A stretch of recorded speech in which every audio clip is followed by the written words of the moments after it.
Hey everyone, you're listening to Heaving Bosoms, the podcast where two pals recap the plot of romance novels while loving, giggling, learning, and gushing, or snarking as required.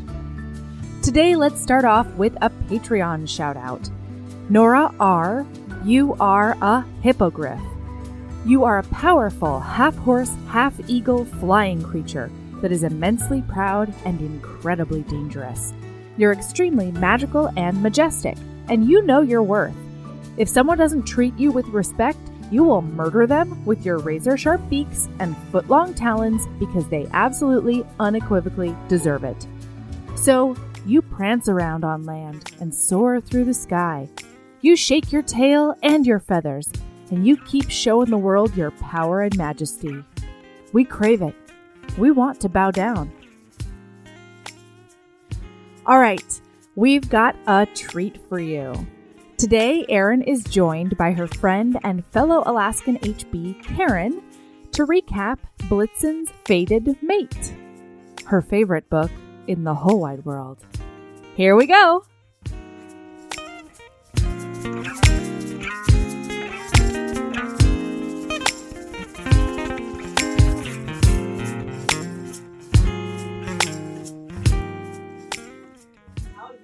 Match your silhouette for the merch. Because I have a ponytail? Yeah. Could you believe that people couldn't figure out who we were? Got it. Most people got it. A lot of people did not. And that shocked the hell out of me. I'm like, it's really obvious. We actually took pictures where we were like in profile and we traced them so that the artist would know. And yet still, here we are. People don't know who we are on the thing. Yeah. Anyway, okay. Hi, Karen. Wait, do you want to be Karen? Yes. Okay. Hi, Karen. Okay, so that's the first tripping point. All right. Okay, listeners. So this is Karen, but she has another name, but Karen is her author name, and I didn't check with her before we started what she wanted to go by. That's okay, because you always call me Karen anyway. I do, which is kind Even of... when I'm not being Karen. Exactly. So Karen was, correct me if I'm wrong, a cult member. Yes. Who listened to and then reached out, and she's another Anchorage resident who is a librarian who runs a book club, and so that's how we got not just any book club, a romance book club. A very wonderful romance book club in town that you haven't been to for a while. No, you came in November. I came in November. It's a monthly book club, but it's Saturday afternoons, which is kind of when we record now, so it's been kind of difficult for me to get there recently. You need unfortunately to reschedule your recording. I know. We had fun yesterday. I bet. I'm sorry. It's okay. We were recording the Christmas Prince Baby, Christmas Prince 3. You know those Netflix movies? It last week. Yeah, that just went up today. So there you go. So we recorded that yesterday. But yeah, so I started going to the book club, and that's how I met you. And at the book club, you don't go by Karen there. I go by my real name because I'm working. Right. Yeah. And working my day job. I only thought of it a couple months ago that I keep calling you Karen. I'm okay with that. But what's weird is the other book club members, I think that I don't know your name. And they're too, nice, and they don't want to correct me. It's okay. Okay, most of them, well, I don't know if they know that I have two names or not. That's what I'm saying. Yeah. I don't know. Exactly. And you're even Karen at Starbucks or the coffee shop where we hang out sometimes. That is true. And so they don't know my real name then. Mm-hmm. Yeah. So that's why I'm justified. They think I'm Karen. Because that's the name I gave them. I think you are too. Yeah. It's okay. Because honestly, I chose Karen can I just say the whole meme with Karen and asking for a manager is, don't ever do that. I don't ever do that. Even when I should, I don't do that. So it's driving me crazy. But Karen, the universe decided that was supposed to be my name, like a long time ago. My mom wanted to name me Karin. Karin. Was she going to spell it different? Yeah, Karin. Because she's Norwegian. And my dad said, no, that's too Norwegian. We can't do that. So they named me what they named me. But ever since then, I've had longtime friends who have accidentally called me Karen. Weird. I've had people, I've introduced myself very clearly with my real name, and 30 seconds later they will call me Karen. When there's no Karen in the vicinity, it's enough that I have one friend that whenever it happens, I alert her and I tell her it happened again. Mm-hmm. The universe decided that was supposed to be my name. It's fate. I call it my cosmic name. It's fate. So I thought, if I got to do that, then I'll just use it when I'm writing. Yeah. Why not? Because they're going to want to call me that anyway. Yeah.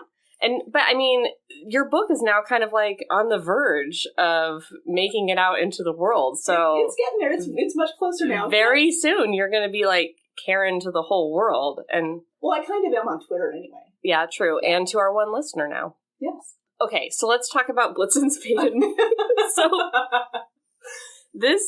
So last year at Christmas time at our romance book club, we were talking about Christmas books or holiday books. Winter holiday books. Try to be inclusive.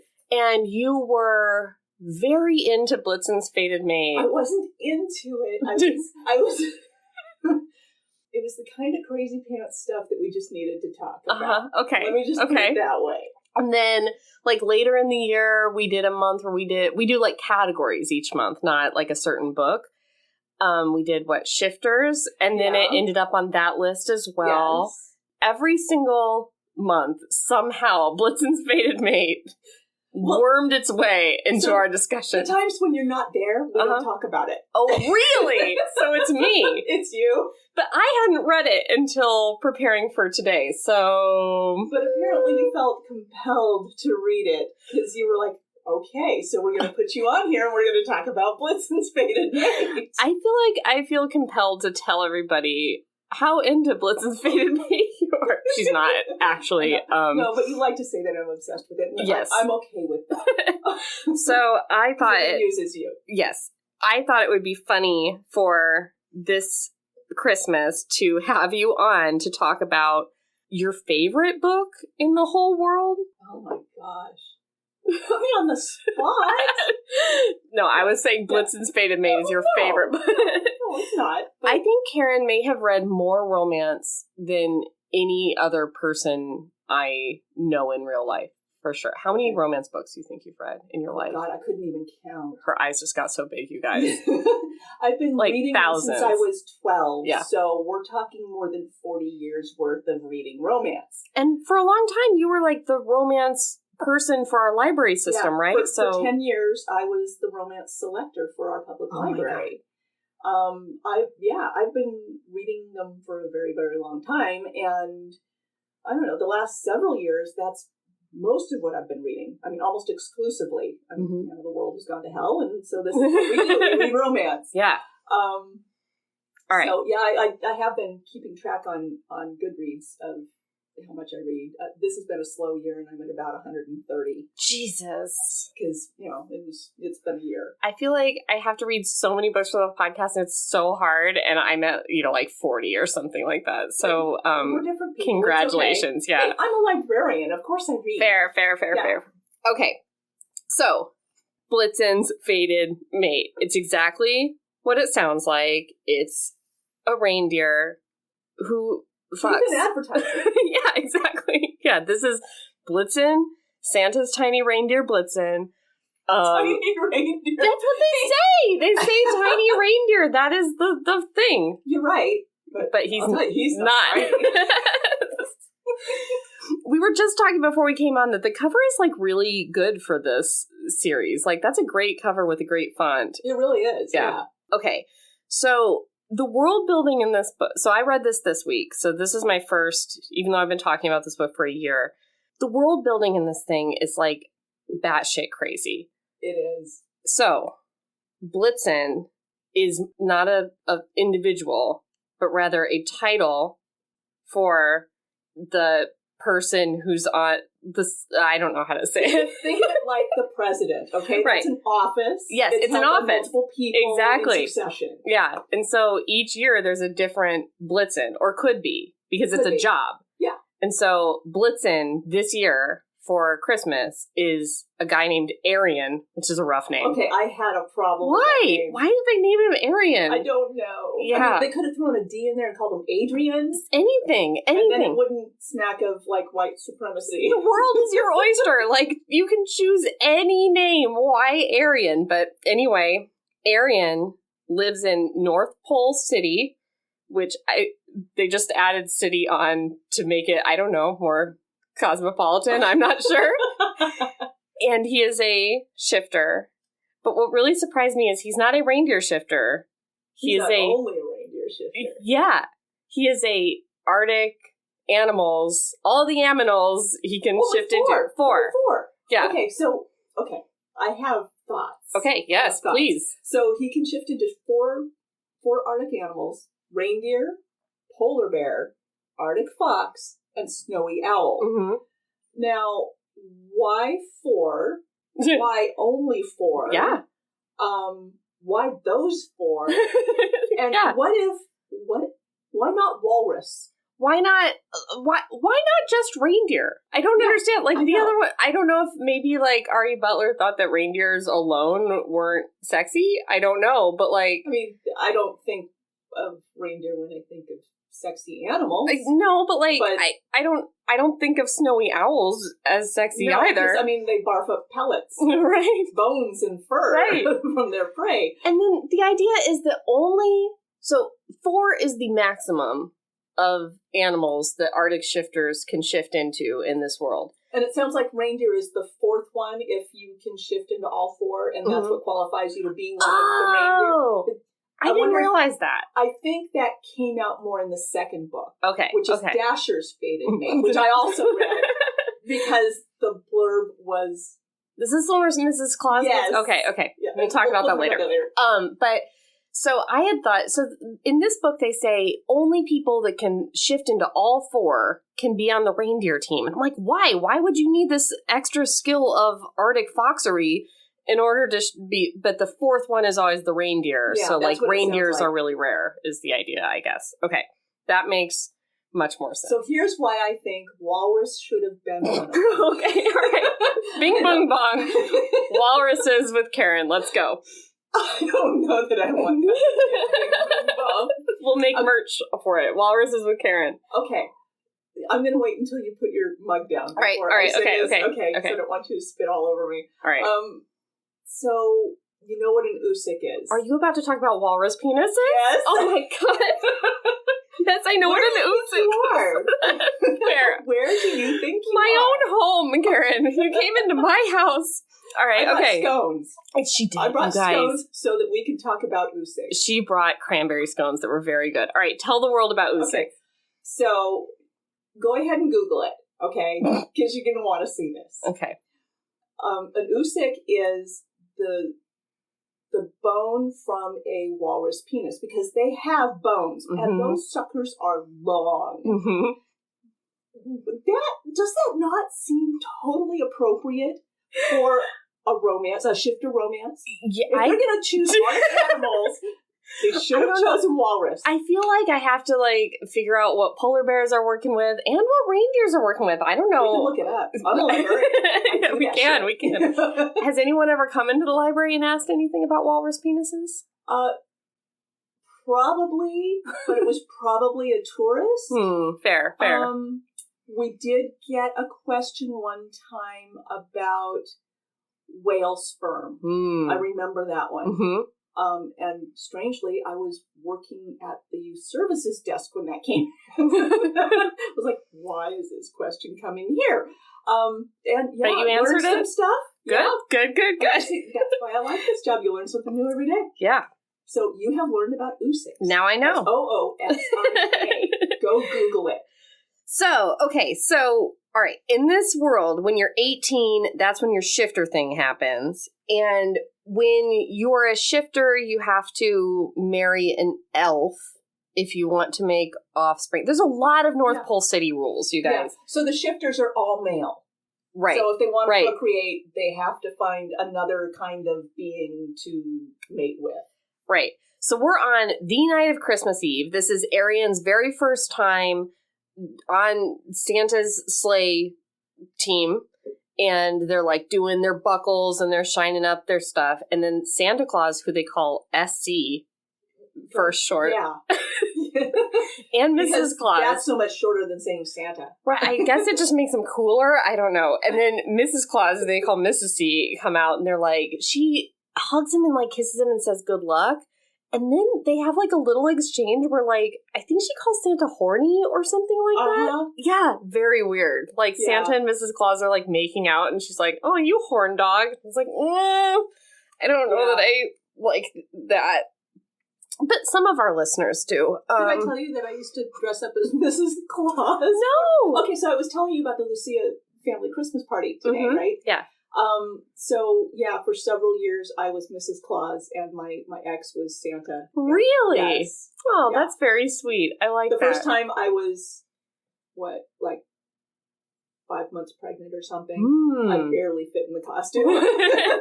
Well, we have at least one listener that has made it known that she's a little bit hot for Santa Claus. So I didn't know that. Yes. Oh, interesting. And she wants everybody to know it, and she's very possessive about this particular thing. So, just you might like this series. Horny Santa. We've got a horny Santa. All right. So then we're flying through the air with these reindeers, and then the buckle, he shined the buckle for like 3 pages. Yeah. And this is a short book, so 3 pages of buckle shining. Yeah, you guys, this is like, if that's a euphemism. It's like a 200-page book. But he shined it up. 60 pages. You're kidding me. No, I am not. 60 pages? That's what you guys, this is like basically a tingler. Okay, so he shined it, but he didn't like secure it, I guess. I don't know. And the buckle breaks flying through the air, and then he plummets down to the earth in the middle of the wilderness, and it goes black. Okay, I have an issue here too. Okay. Because, so he's a flying reindeer. Right. Why does he fall? Is it the harness that's enchanted to make them fly? I can't stay up in the air as a reindeer? I don't know. Does it say that he's a flying reindeer, or does it say... I mean, they're flying, and only the reindeer can fly. It must be the harness. It must be the harness. But, so why don't they have parachutes in case this happens? How would they pull them? With their reindeer teeth? Well, they can shift. Oh, God. So what would happen is he'd shift into a man. Why don't they shift into the owl? I did have that thought of, like, why didn't you shift into the owl? Why don't I did the think owls about that. Pull the sleigh? They already fly. Yeah. Well, so if it's the harness that's enchanted anyway, or the sleigh or whatever, why doesn't it just fly itself? Why do we even need the reindeer? Yeah. So many questions. That really throws a wrench into the whole book for me. I'm so sorry. Now the foundation of this book is just, I don't know, you're right. Because I did have the thought, why didn't he shift into the owl? But then I thought, maybe it was just like too fast and he couldn't like get it together. I don't know. That's entirely possible. We don't know what elevation they were flying at. That's true. It must not have been that high though, because he lives. Yeah.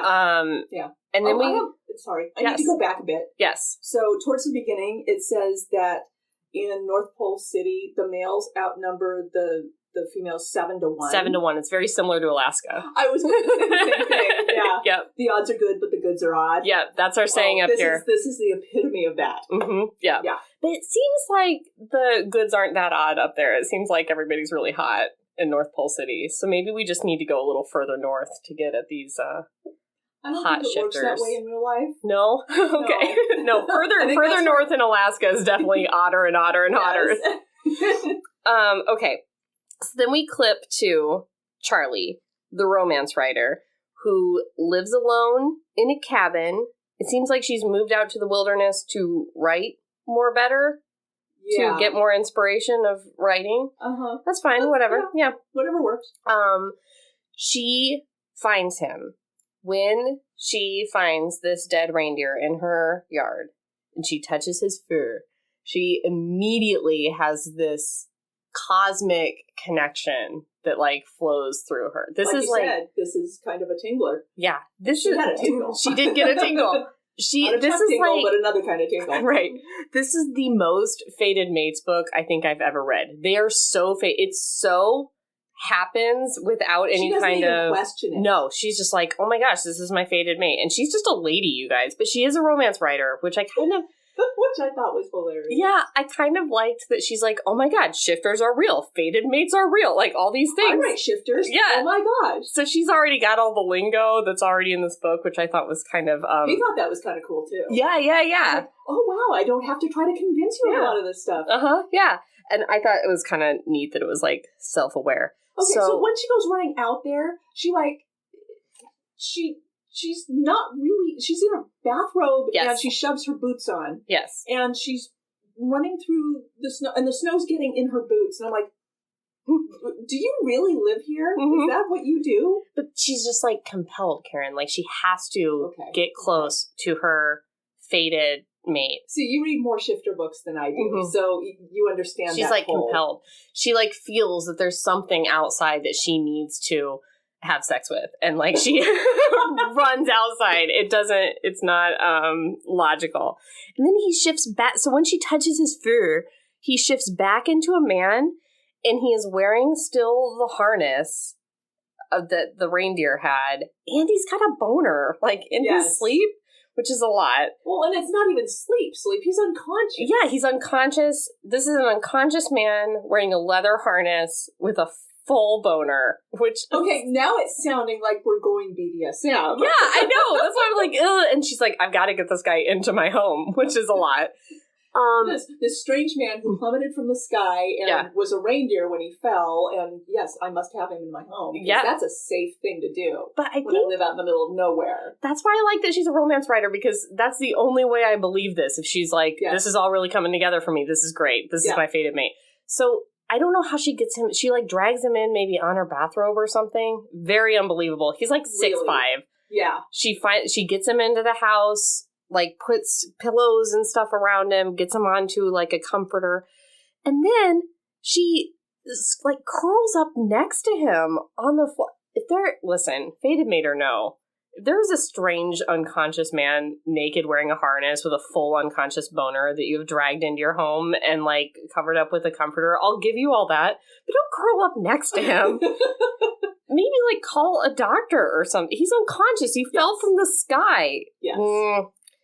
And as she's falling asleep, she sees a snowflake ornament that was not previously there. Oh, also she identifies him as a sexy man. Wait. Well, yeah. Let's see what he looks like. All right, are you ready? I'm ready. Okay. She laid the harness under the tree on the red velvet skirt with the embroidered poinsettias and moved back to the unconscious man. He was handsome, gorgeous really. His hair was light brown and cut short, and his nose was straight, and his lips were full and totally kissable.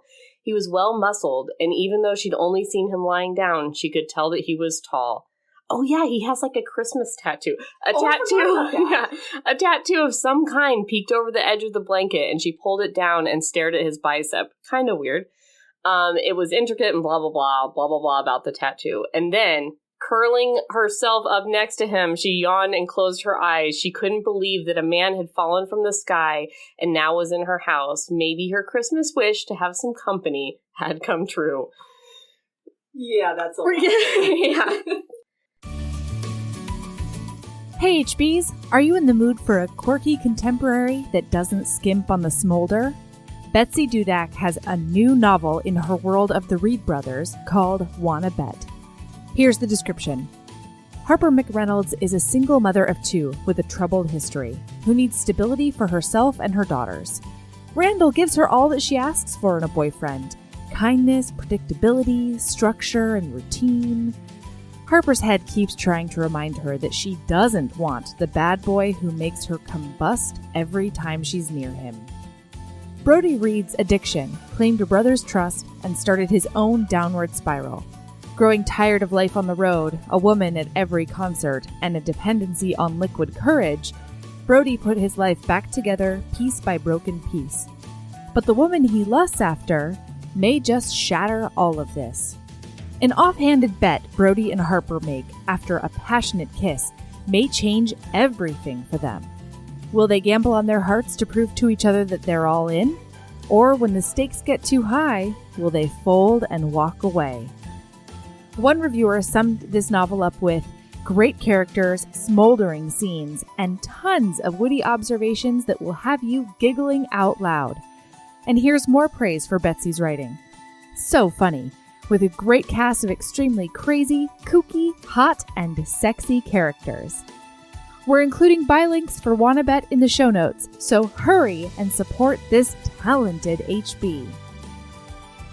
All right, so he wakes up, and she is afraid. Okay, so she's afraid. I think because he has, like, fangs when he wakes up, maybe? I don't remember why she's scared. Yeah, and claws. Yes. So the polar bear, isn't the polar bear his favorite form? No. What's weird is the fox is his favorite form because it's the fastest. And I would like to see a race between a polar bear and a fox. Because I have a feeling that polar bear is going to outrun that fox. It can certainly outswim it. Yes. Mm-hmm. But anyway, he likes the fox best, even though he never shifts into that in this book. So That's right. It's the second book where the polar bear is his favorite. Oh, really? All right. God, I'm going to read this whole fucking series. Okay. You're going to read it all before I do. Probably. So he wakes up and senses that she's scared, probably of him, I don't know. But then he goes full polar bear because she's his mate and he's trying to, like, protect her. But, like, she's so... I don't understand what he's trying to protect her from. He can feel her fear, I guess? But I don't know. This was weird. A strange... And he doesn't understand the source of the fear. Right. He's just reacting, I guess. Right. But he full-on... So he's still in man form, but he full-on grows, like, fangs and claws, and his eyes glow yellow, and she just accepts it. Like, she's just like... Yeah, it was weird. Your fangs were out, and your eyes were glowing yellow. Yeah. Well, it does mention that he's got the black claws. Mm-hmm. What it doesn't mention is that polar bears have black tongues as well. Their skin is black under the white fur. Yeah. And that's just Alaska mammals with Karen. Yep. Maybe that's the segment instead of walruses with Karen. Maybe. I just wrote in all caps, like, how is she totally cool with this and has no questions? Like, she's just accepting. There's only so much you can put down to her being a romance writer. Exactly. Even if she writes shifter books. I also want to say, like, whenever he's talking about, a lot of times when you read a shifter book, the hero will talk about the wolf inside him is doing this or that, or the bear inside, whatever the thing.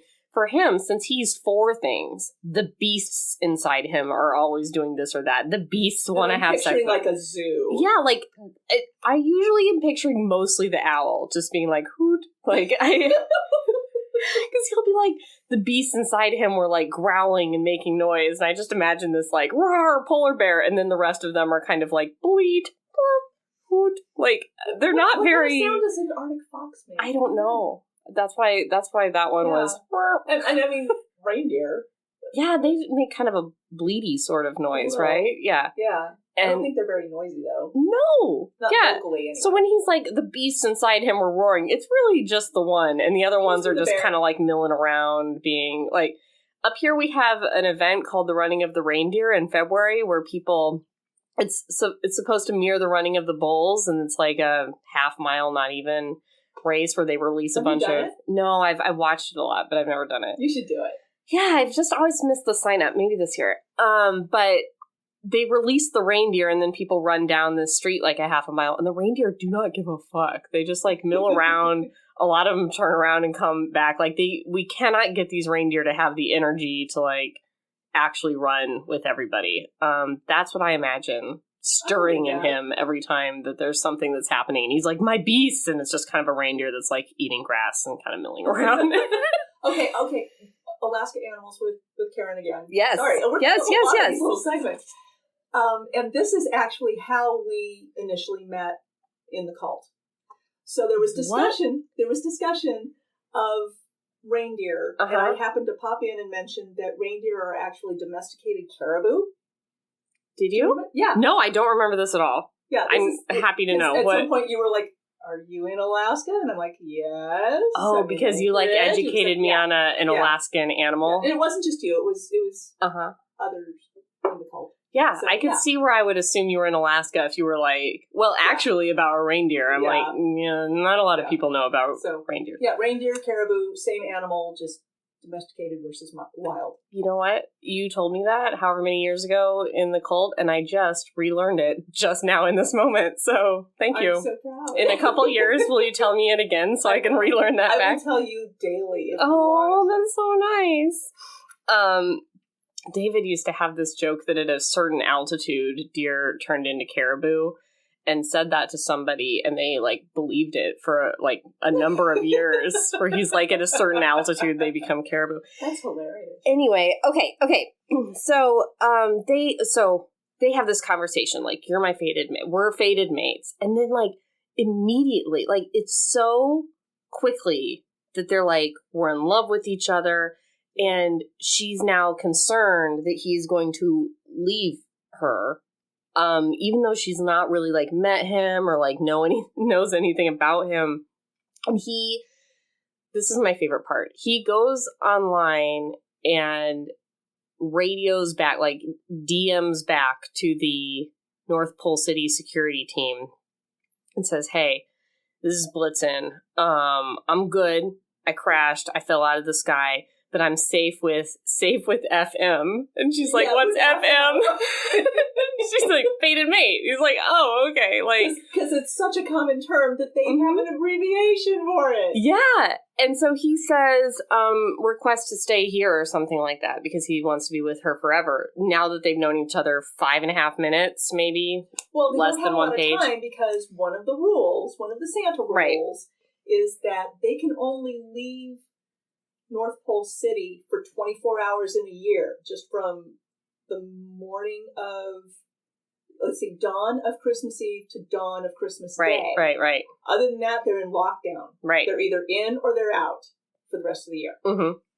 So she gets really worried that he's going to leave her, and he's like, nah, I just got to clear it up with them. No one at North Pole City, they know fated mates, so no one would ever split up fated mates. And then it comes back and it's like, nah, your request is denied. We're going to come get you at 5 a.m.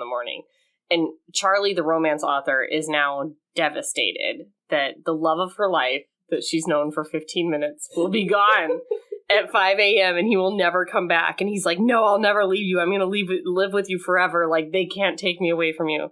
It's very romance. Okay. It really, really is. So then they're hungry, I guess. Yeah, they're hungry. He then carries her into the kitchen for no reason from the living room. I mean, she's not the one who was injured. Exactly. He fell out of the sky. But he's being total alpha. Uh-huh. Like, I can... carry woman. She can walk from the living room to the kitchen. He doesn't have to carry her there. Like a 2-room cabin. Yes. I just thought that was hilarious. Reach out an arm and touch the stove. Uh-huh. Yeah. It's probably the same room. So then they're, like, talking about eating some food, and then it's like, food can wait, and then it's on. Yeah, because boning cannot. Yeah, no, boning cannot wait. Well, not for fated mates. They've got to get fated up by 5 a.m. Well, and we only have 60 pages to do this. Right. So boning must happen now. Right. Again, I mean, the world is your oyster. You don't have to do this in 50 pages, RE Butler, but you did. So yeah, they're like, we're gonna get it on. One of my least favorite phrases is in this sex scene. Did you catch it? I don't know. Do you know it? What is it? He feasts on her mouth. And I'm just like, oh, God, I cannot. You don't like that? No. Well, especially for a shifter. This came out. Oh, I can see for a shifter, because then it's got different connotations. Yeah, because he's always talking about his beasts and stuff, and it's just like, ugh, I don't like it. This started during our episode of Akko, the first one. Akatar. Where he went down on her and feasted on her. And I was like, feasts on her? And also he's this, like, weird lion beast, and I just don't like it. It doesn't sound good to me. And in this one, he feasts on her mouth. There's nothing sexy about that sound. No, exactly. And that's what I imagined. So there's nothing sexy about it. But then, at the end of this sex, he does the thing where he bites her on the shoulder. And then... Right. And then he licks the wound. Yeah. And what you don't know until later is that he had, bitten his own lip or something, so that there was blood exchange. Right. It was like a very secret, like a secret vampire thing. Yeah, like he. It's kind of weird because, like, I wish that they would have had a conversation about, like, is it cool if we do this blood exchange thing so that, like, you're mine forever and we're fated mates? I'm thinking this was a place for some consent. Yeah, but it was super duper cool. Charlie's cool with whatever happens, like, in life. Like, she is the most down person I've ever read about, so she is. It didn't bother me too much because she would not have cared no matter what he did. And she really didn't. I mean, she was like, yeah. Right. That was hot. So then, after sex, we've been talking about lately how in every Christmas romance, there has to be some, like, general conversation about, like, being an orphan or having dead parents in some way. Like, it's been true in all of the Netflix ones and all the Hallmark. Yes. Well, we don't watch Hallmark ones anymore. We don't. And all the Lifetimes ones we watch, there's been some kind of, like, sad dead relative conversation, so they go ahead and have that. She's an orphan. I don't know why we needed this in a 60-page book, but they're orphans. Well, I suppose if there's a possibility that she's going to go live in North Pole City, then you worry about her family.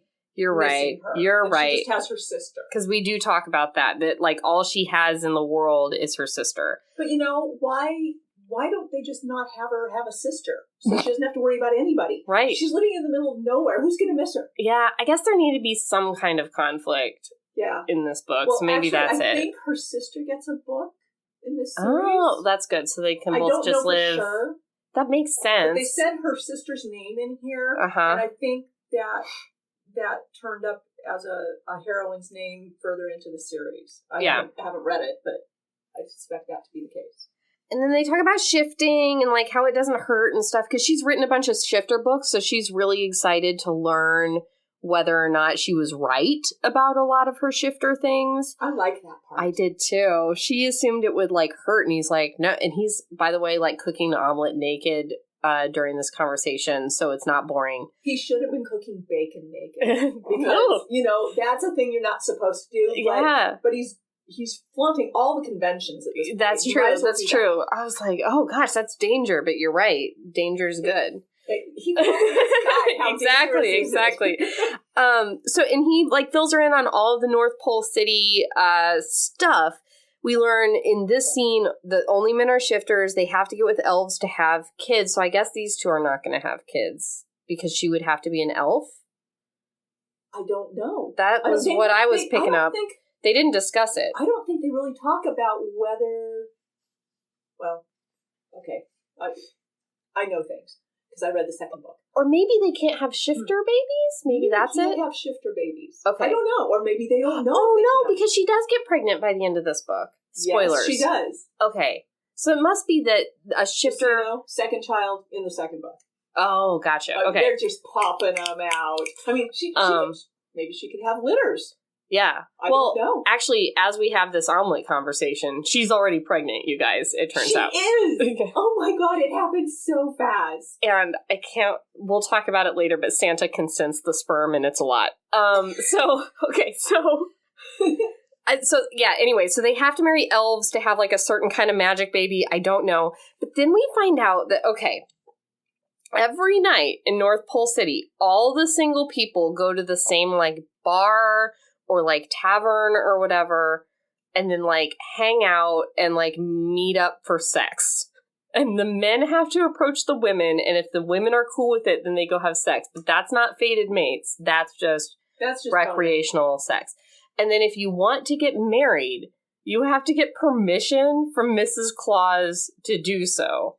And chances are good that she's going to be matching you up anyway. She's like the North Pole City matchmaker. That's a lot. It is. That's a lot. She has to sanction all of these relationships unless they're fated mates. Yeah. And fated mates, you don't hear about them. They don't talk a lot about fated mates happening at North Pole City. Mm-hmm. So, but obviously they have to. Mm-hmm. Where else are they going to meet their mates? Well, and then when the reindeer team comes back, they seem very surprised that Erin has fated mated with a human woman, which you would think would happen all the time because those 8 tiny reindeers are in the house of every human being alive. Good point. Every year. So wouldn't you think that they would get their tingle and match up? I guess. I don't know. They're focused on their work. This one was unconscious and he still made it happen. No, the reindeer never go in the house. Only Santa does. Yeah. He's horny. Maybe. Oh, God. I'm so sorry. I'm so sorry. He's horny for Mrs. Claus specifically. I hope so. Oh, God. You're never going to sleep on Christmas Eve, are you? No, never again. Especially because of what we learn about Santa, like, giving gifts to adults, but we'll get there.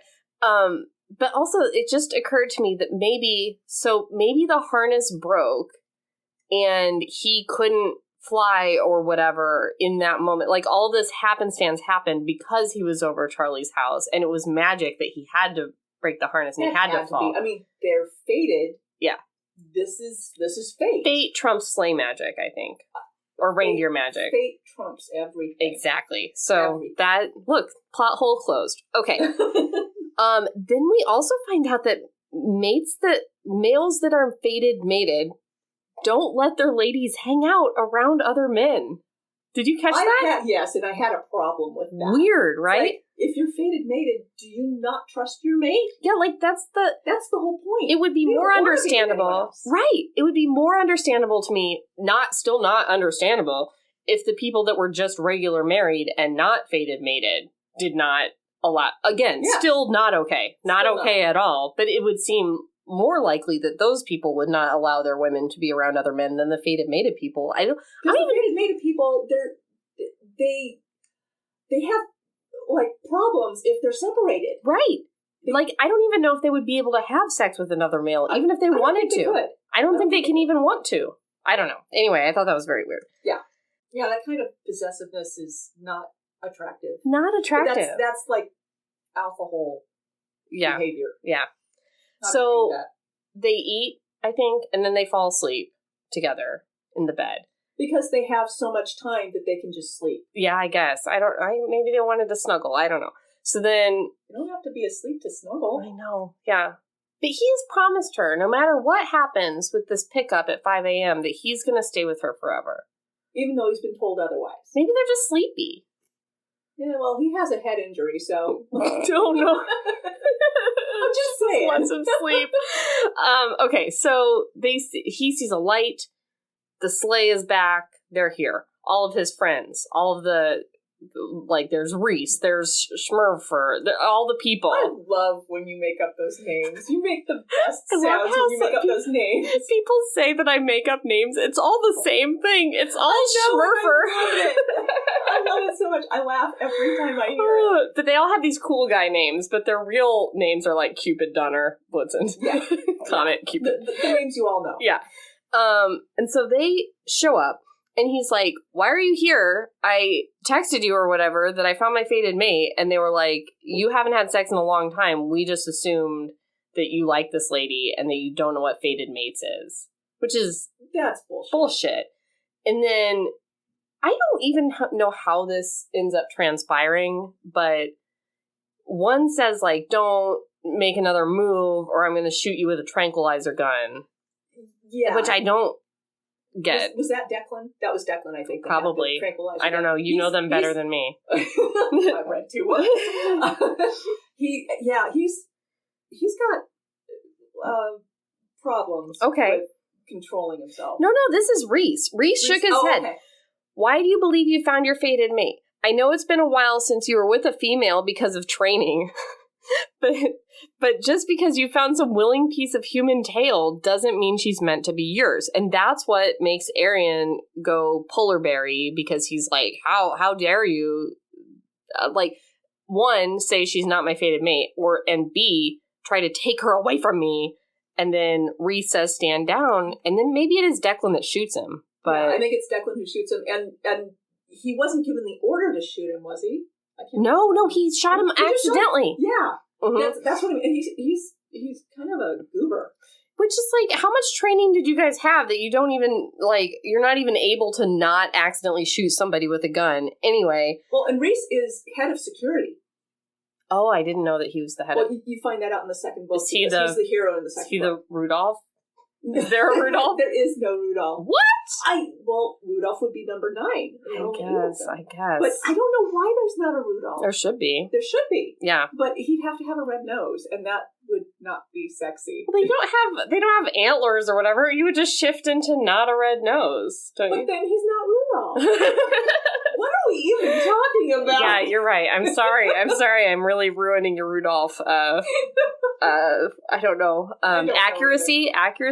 Yeah, right. Okay. Like that's a thing. So, okay, when this is happening, we clip back to Charlie. Charlie woke up and she is running. She runs out to save him. In her bathrobe, she's grabbed a because frying pan. Because she always goes outside in her bathrobe. She never goes outside without her bathrobe. But what is with this woman? Her fated mate is about to get shot. What is she supposed to do? What is she supposed to do? No. She grabs a frying pan and runs outside. She lives alone in the woods, so of course she has nothing better than a frying pan. Yes. This didn't take place in Alaska. I don't know where she's living in the quote-unquote wilderness, but... they never say. No. I kind of like that they never say, though. I suppose, but it bugs me. Yeah. So she runs outside. He's shot. She's, mad at them. The guy who shot him's Declan is I just wanted him to calm down. So that's why I aimed the gun at him. And she's like, why would you think that aiming a gun with somebody would make them calm down? She gets points for that. That's good logic. Yeah. He never goes unconscious from this tranquilizer gun. No. Because he's so upset about the fated mate situation. His body has fought the tranquilizer. His will is stronger. Yeah. And this is a tranquilizer meant for a quad shifter. So this is meant to tame a human, a polar bear, a reindeer, a fox, and a snowy owl, you guys. So all at the same time. This is strong stuff. Did you notice? How often do they have to use that? I don't know. They have that kind of tranquilizer. What are they doing? There aren't very many quote unquote quads in this community, but right? Apparently enough go rogue that shit. Yeah, they I have guess. to have tranquilizers. Yeah. So then he explains to the group that she is in fact his fated mate.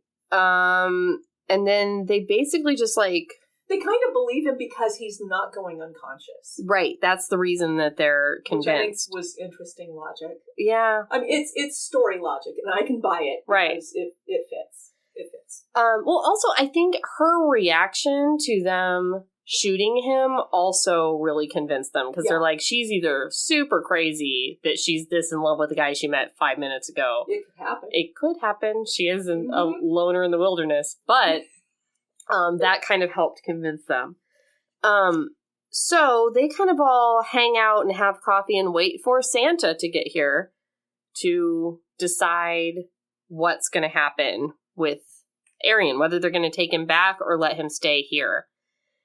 And she does the whole Santa fangirl thing. Yeah. It's oh my God, Santa! Santa's real, oh my gosh. Yeah, so he talks to her about, he knows her because he's Santa, because he knows everybody. He tells her that he left her the ornament. Remember the snowflake ornament that when she was falling asleep, he left that. And he says that every person in the world, he sneaks into their house on Christmas Eve and leaves something for all the children and all the adults, regardless of their belief in him. But usually the present for the adults is so small, they never notice it. But she noticed. So what's the point? What's the fucking point? I don't understand. And also, Santa, if you're a listener, just skip me. I'm good. I don't need you sneaking into my house just to leave a very insignificant piece of memorabilia that I'm never going to notice. Well, and honestly, I don't need to deal with more shit in my house. That's true, too. Okay. I don't want more chalk cheese laying around. Yes, I am trying to downsize. Please do not give me more shit to manage. But if you pick up a gift from Santa, it's probably going to spark joy just because of the magic that's inherent in it. If I have to find a spot for it, it's going to piss me off. So Santa's okay, I've assessed the situation. You guys are fated mates. Congratulations. No matter what, you guys are I'm not splitting you up. Don't worry. But you've got to decide within the next 20 minutes whether you want to stay here in undisclosed wilderness for the next year, or whether you guys want to come up to North Pole City, because we're about to lock down in 20 minutes. And you're both staying in one place or the other for the next year. Right. So they talk about it. Her sister only has her because they don't have parents anymore. So they arrange for Erin to call his mom and say basically, hey, I found my fated mate, so I'm going to stay down here. Mom's real cool with it. Well, she's an elf. Yeah. She's lived with that kind of situation forever. Yeah. She calls Charlie her daughter already, which is... Yeah, because, story. And then Santa says a really awkward thing. I'm going to read it. So Charlie left Erin's side and found herself wrapped in the warmest hug she'd ever had. Santa smelled like hot chocolate and sugar cookies. Within the confines of the hug, she could remember every Christmas morning she'd ever had and all the sweet memories that each one brought. She sniffed and rubbed all the tears in her eyes as she stepped back. There's hope now, Charlie, Santa said. Hope? She asked as Erin drew her back into his own arms. Hope, Santa said, nodding. And then she says, thanks for the ornament. And then he says the weird thing about leaving tiny insignificant gifts. And you have to note this section because it's significant, the whole hope thing. I highlighted that because... it's creepy once you realize why. I highlighted that because I was like, hope for what? Hope for... This is the weirdest writing I've ever read. And then they do the phone call and whatever, and the sleigh leaves, and now they're together forever. Then we have a prologue 1 year later. And they've decided, epilogue. Epilogue. Oof, yeah. Okay. Yeah. No, I'm here to help you. I never read them, so... I know you don't. But I knew that this was going to be significant, so I read it. And Good it was. For you.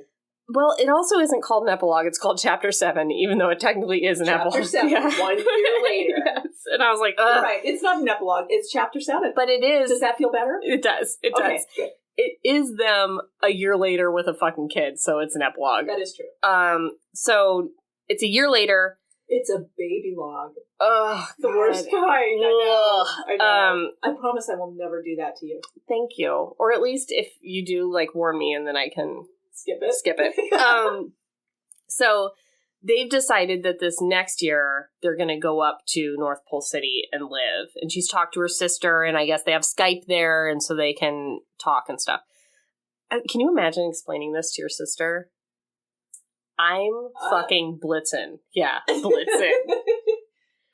From the reindeer. I had Blitzen's baby. Yeah. Yeah. Uh-huh. No, it doesn't have antlers. Yeah. I just okay, he fell out of the sky. I don't know. I would have a lot of trouble. And now we're going to go live together at the North Pole for a year with Santa. Where you can't come and you can't come because it's on lockdown except for Christmas Eve. Yeah. Okay. That conversation... Could her sister go and visit her there for that 24 hours? No. I don't. Because that is noted. Because I was like, why doesn't the sister just come live with them in North Pole City? But there's something in here that says that only... What do you want to bet she does in her book? Maybe. I don't... But maybe she already gets fated up. Because they said that you can only go up there as a non-magical human if you're fated with somebody that already belongs there. Yeah. So that's why Charlie can go and her sister can't, as of now. Maybe they loosen up the rules or something later. I don't know. Maybe they have to because I think all of these shifters get matched up with humans. So then they've got this influx of humans in North Pole City. Yeah. Assuming that they decide to live there. Okay, so the punchline on this book, you guys, is that they have this baby now that they want to bring up to North Pole City to learn about her people. And her name is Hope. And you guys, that's what Santa was talking about. He sensed the sperms. You're already preggers. It's been half an hour. Santa not only knows every person in the world and knows everything about them and their naughtiness level, and he's a horn dog. Oh, yeah. And when we say naughtiness, apparently we mean naughtiness. He senses the sperms. I don't want Santa to have sperm sense. If you know your biology, it doesn't happen that fast. I don't know. I don't. He was seeing into the future is what he was doing. Santa knows. This is really fast sperm. Maybe. And I don't even want to know about that. Maybe that sperm runs or swims with the speed of a polar bear. polar bears. God. Or a walrus. Or a walrus. God.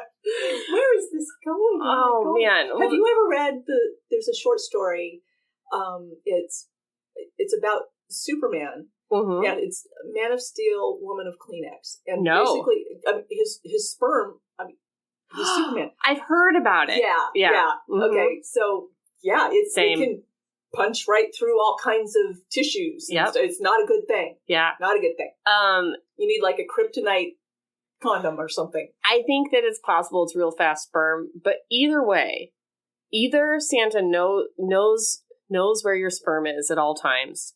Or could you stop and say that one more time? Either Santa knows where your sperm is at all times. He sees you when you're sleeping. That's a frightening thought, right? He knows when you're awake. He knows where your sperm is at all times. Or worse, he can predict where your sperm is going to be. No, Santa. No. And he sneaks into your house and leaves you little gifts that he knows you're not going to be able to find. And he does it when you're asleep. He's there. I am never sleeping on Christmas Eve again. And he's horny. Like, these are all things that the book has established for us. Oh, God. The end. Oh, God. All right. That was something. I finally read Blitzen's Fated Mate. You did. You're welcome. Next year we can read the next one. Yeah. Don't apologize. Did you bring a lady love or no? I did. Actually, I want to mention one more thing. Yeah. Okay. And I know I've mentioned this one to you before too, but I mean, if you want to read a really quick shifter book that will make you laugh so freaking hard. Hedging his bets. This is another one that you and I should probably do, because this is another one you talk about. We absolutely have to do this. Karen talks about this book in book club all the time. Everyone needs to read this. All right. Everyone needs to read Tell us about it. Okay, so the authors are Celia Kyle and Mina Carter. Hedging his bets. So the hero is a big bad biker dude who is a were-hedgehog. You can't make this shit up. Well, you Unless, can. Of course, you are those two authors, yeah. And so he's hanging out at this shifter bar, and the bartender bar owner is the heroine. I can't remember her name. She's just a human. She knows that shifters exist, as I recall, and it's it has me speechless. It's so funny. And the part I like best is that he's got this teeny tiny girl cousin who is also a were-hedgehog. And to get the heroine to, because the heroine hates him. It's an enemies to lovers sort of thing, I guess. To get her to pay attention to him, he basically has his little girl cousin beat him up in were-hedgehog form. Oh, right, I remember. Shit out of him. And so he's this little injured hedgehog, and the heroine has to take care of him. And there's a really funny scene with the vet, and taking his temperature. That sounds great. Yeah. It's fun. You read it. We need to do that. Hedging his bets. Yes. Just generally, guys, if you are a member of the cult, our Facebook group, the Heaving Bosoms Geriatric Friendship Cult, and you are looking for a certain book, Kylie? Do you pronounce it Kylie? Kiely. Is a great resource. So I see a lot of posts where it's like, hey, I'm looking for a light, funny read that is a, snowed in or something like that. If you're just in the mood for a certain thing, she's a great person to ask because she's read thousands and thousands of books and probably has a recommendation for you. I probably do, and I love doing that kind of work. You can find me on Twitter. That's where I spend more What's your thingy? Oh no! Okay, I'm prepared for this because I could not remember. So I brought my business card, and so I don't have my reading glasses on. Here, I got it. Thank you. I'm leaving this in. Your Twitter handle is at KKIELY Kylie author. So follow Karen on Twitter. Yeah, I'm on the cult once in a while, but not as frequently lately. I've just had a lot going on. Same. Yeah. All right, so what it was hedging your bets, hedging his bets? That is not your lady love. Okay. No, my lady love is a little more serious than that. Okay. That's sorry. Fine. No, I'll just go second and do mine. Okay, like good, always good. happens. Good. Okay. Mm-hmm. So I've had kind of a rough year. Mm-hmm. Lot of shit going down. And so I have found that I am relying very heavily on the people in my life to carry me along. Mm-hmm. I've got an amazing family, love my family, wouldn't want to do it without them. But also I have the most amazing network of friends. And you're one of them, Erin. No, don't make me cry. Oh, sorry. I didn't mean to make you cry. But so my lady love is find your tribe. Mm-hmm. Find your tribe wherever you need to. I've got friends from work who are dear to me. I have friends through crafting. I make handmade cards. And so I've got a group that I get together with several times a year for weekend retreats and we make stuff. You can see that on my blog if you want to go to my website. And then I've got my romance peeps. And some of them are on Twitter and I've never met them in person. Some of them I have. And some are in the cults and some of them are in AKRWA. Love you ladies so very, very much. And I love you too, Erin. You're so good. I love you too, Karen. I really have had a rough time, and you guys have really helped me so much. You've had, like, the worst year. I have had the worst year of my entire fucking life. And I've had so many good things come out of it, too, because of all of you. Yeah. And this being here on this podcast. Yeah, this was fun. This was a great thing we did today. Yeah. So I just want to say that find the people who will lift you up, who will encourage you and cry with you and hug you and laugh with you and make it so that you can get through the rough times. Because they're there and just know that you need to give back too. It can't be one way. You got to do it both ways. But it's still worth it. I just want to say, like, the geriatric friendship cult, like, I know I'm plugging my own, like, Facebook fan group or whatever, but it really is, like, but people, it's not just yours. No, it's not. It's everybody. Like, I feel like we plug this at the end of every episode, and if you're out there and you're not in it because you don't have Facebook or whatever, like, people get Facebook just for this one purpose, and you can have a different name besides your name. You can get into it whatever way. But people go on there and they'll post something like, my family member is sick, or or do I look good in this dress? Or I'm feeling like my body isn't good enough for this outfit today, or I'm going to this event and I'm nervous, or like people come to this Facebook group with problems and anxieties, and sometimes it's just I'm having a bad day. Would you guys say something to lift me up? And you wouldn't believe the like hundreds of comments that flood into these posts, helping people. Such a positive place. With advice, we have had maybe 3 or 4 kind of negative threads, but it's never even been like people attacking other people. It's just like 2 years. Yeah, and we just had a couple that were like triggering that people didn't realize were, and we've taken down. But there has never been ever any assholes. So if you're feeling bad for whatever reason, or you're feeling good for whatever reason, we have a lot of like... We like to celebrate each other's successes. We have a lot of like, look at me in this dress, aren't my tits great? Things too. Like those Check out sorts my of cult lipstick. Yeah. Look what thing I made. We have spin-off groups, HBs for mental health, HBs for MH. If you just want to be in that one, we have a group for people who craft, just to show off their crafts. It's really a font of positivity. So if you're feeling down and you're feeling like you're alone wherever you are, it is a place to find people. It is. Well, that's where I found you. That's where I found you. I know. We talked somebody through like losing their virginity last year. I mean, there's just it's so great in there. It is. Fine. Okay, so now we're to a serious place. Don't be sorry. Melody does this to me every time. I guess I'm standing in for it. Yeah, you are. I developed a heel spur. I don't know if I talked about it on the podcast or not yet, but I can't do anything because my stupid heel spur. Oh, and my friends at work dragged me to water aerobics. Water aerobics is hilarious and very fun, and everyone should go. Yeah. And the women there are ancient, and they're hilarious. They are ancient, aren't they? It's so funny. And they're so into it. And like, we went to one class, and the music was literally like big band jazz music from like the 50s. No. It was at a snazzy downtown hotel athletic club, if you can imagine where yeah. And it's all these like I have an idea where it is. Old rich ladies, and the music was dum dum da da da da da da da da. Like we did all these. Oh, it's so fun.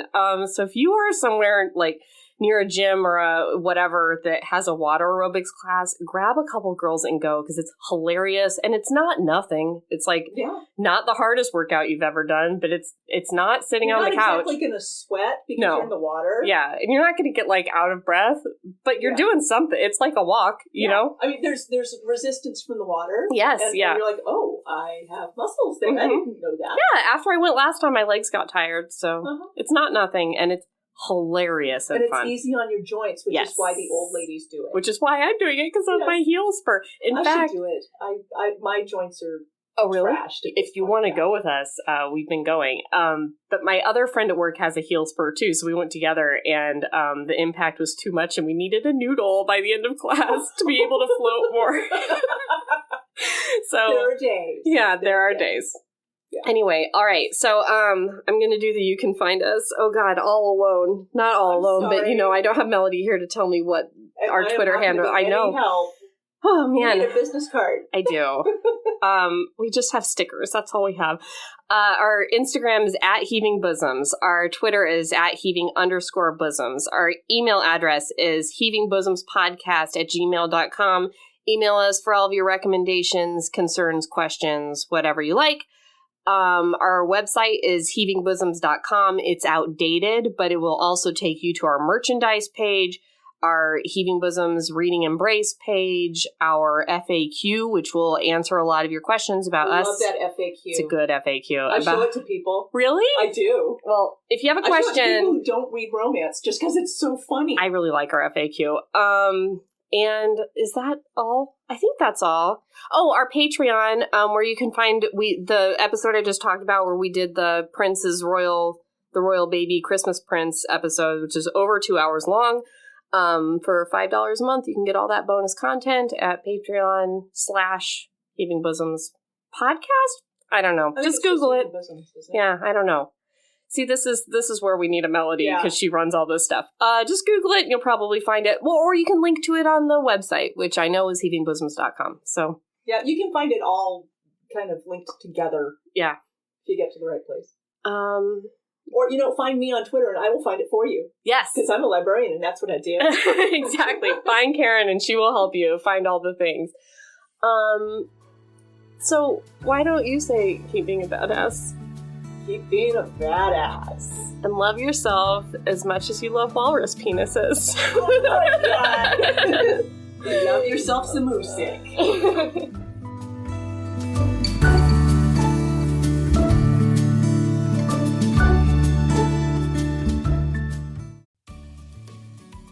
Hey, you.